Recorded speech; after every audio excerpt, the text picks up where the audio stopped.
Hey everybody, this is Mike with the One Stop Co-op Shop, and today I'm reviewing Old King's Crown, a 1 to 4 player game of bluffing and tense combat and card management. And disclaimer that I was sent a review copy of this one. In the game, players use these unit cards to fight over different regions, gaining a ton of bonuses, gaining special abilities, using unique tactics for each of their factions, managing their units, all to earn the most influence so they can become the next king of this land. So let's discuss 5 key things to know about Old King's Crown. So first at number 5, the least important thing to know, but still important or it wouldn't be on the list, are the factions. This is a full pro for my taste. Now, y'all know me if you've watched the channel. I love diverse faction and character powers. So the reason this is number 5 is because it is less diverse than some games. This is not Root. Now, on the positive side, that means you don't have to learn crazy new rules each time you play. All the factions basically work the same. But each faction starts with the exact same 14 card deck. They have the same herald, same number of supporters, so there are a lot of similarities between them. But they have some pretty key differences. A big one being that they each have these 4 tactics, most of which are single use, but they can have such game-altering effects in those single uses that they feel pretty distinct. And each faction can also unlock unique units that only they have, as well as these cards that give them ongoing bonuses. So the factions aren't a complete standout, but like I said, they make entry to the game still pretty easy while giving me something exciting to try each time I play.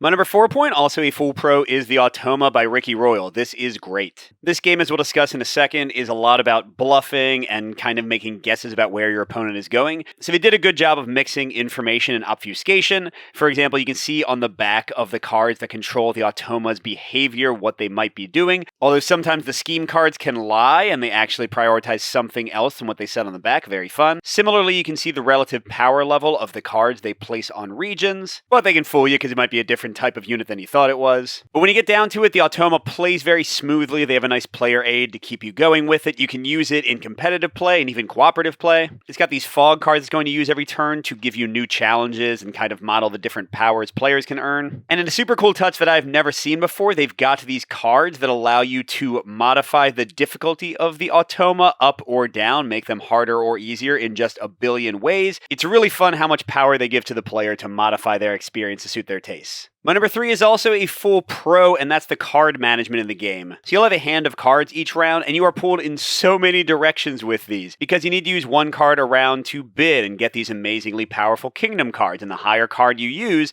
the less likely it is that someone will steal a good card from you later. You can put cards into these councils for ongoing abilities and to deny bonuses to other players, but those cards are locked down sometimes for the entire game. You can send cards journeying to get you lore tokens to unlock your unique super powerful cards for your faction. But for most cards, when they journey, they are trashed out of your deck entirely. And whenever you go through your whole deck and reshuffle, your hand size permanently decreases by 1, which is going to make it an even tougher decision where you want to put your units. Especially when it comes to the main event each round, putting your cards face down to battle in the clashes and actually earn influence to win the game. There are so many amazingly tense decisions to be made here. You can call your deck to make it lean and mean, but you might deck yourself out. Really interesting stuff going on, a great part of the game. But speaking of putting those cards down for clashes, this is my only mix for the game at number 2, and I think it's the thing that's going to potentially make or break the experience for some people, and that's the element of bluffing and guessing and luck. What happens each round is each player puts down 1 card per region, and then when the clash is resolved, those cards are flipped up. And for better or worse, there are many cards that directly oppose each other and cancel each other out. Like here, if I played my 8 and they played their 5, my 8 is permanently killed, I lose it from the game. Whereas if I play my 3 in this case, their 5 is killed permanently and I'm winning the region. Now this is an extreme example. Most of the cards aren't so paper, rock, scissors as this, but it does exist in the game. Now, if you're keeping track of which cards have been played by the Automa or by the other players, you can make these decisions more intelligently and increase your odds, and it feels great when you get the right matchup and totally school somebody. And there are also lots of abilities that let you retreat your units or let you move them to another battlefield. So if things aren't completely locked in, you can often mitigate the damage. But anyone who's going to play this game should know that sometimes you'll be making a guess, sometimes you'll guess wrong, and that can have long-term repercussions in the game. Like if you guess wrong multiple times,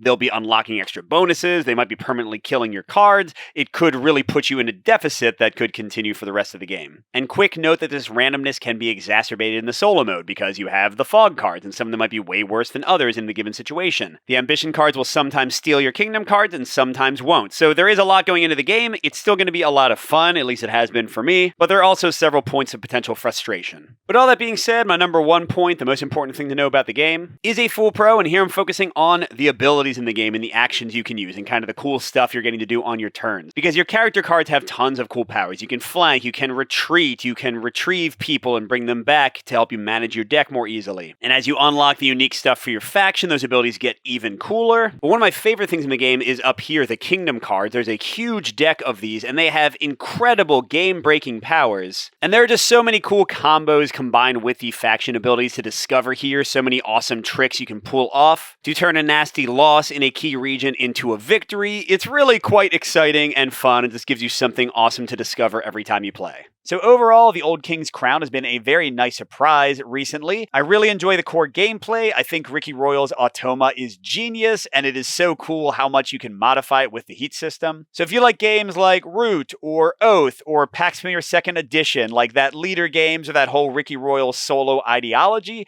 I think you'll have a blast with this one. But on the other hand, if you don't like bluffing and random elements and kind of an area control-ish core mechanic, you might want to avoid this. But if you want to see the game in action and judge for yourself, I had a playthrough recently on the channel. Thanks for watching, everybody. Good gaming, and I'll see you at the next stop.